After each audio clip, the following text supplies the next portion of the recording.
ChatGPT maker OpenAI says it would be impossible to create AI tools without copyrighted material. The company is being sued by the New York Times for allegedly using its articles without authorization to train its AI models. The case is highlighting one of the challenges of developing and implementing AI responsibly.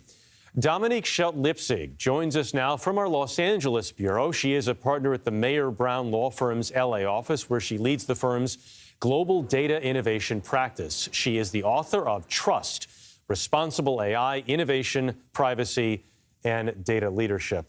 Good to have you, Dominique. The White House released a blueprint in 2022, a couple of years ago now, for an AI Bill of Rights. Several bills have appeared in Congress since then, but really not much has happened. Why is that?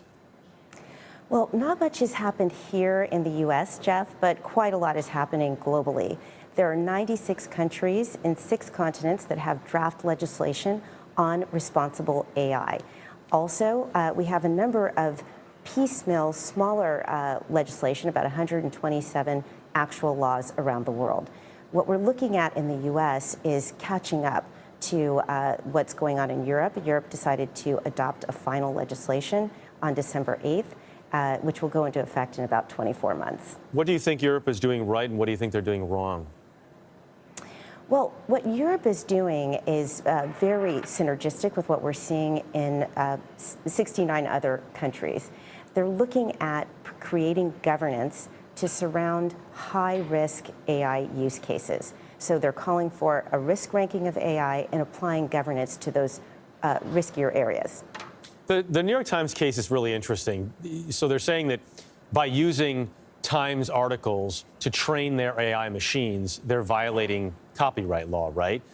And it seems like there's a case to be made there. What does that mean for OpenAI?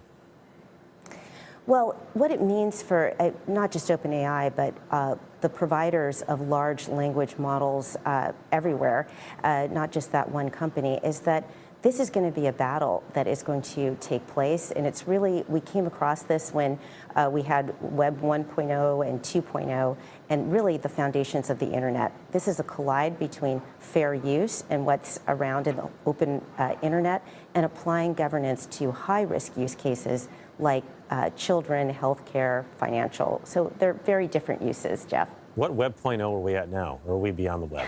I don't know. Well, I think we're beyond Web 3.0 okay. Now. We're in just a whole new era. Which is AI, I guess, and more. Yes.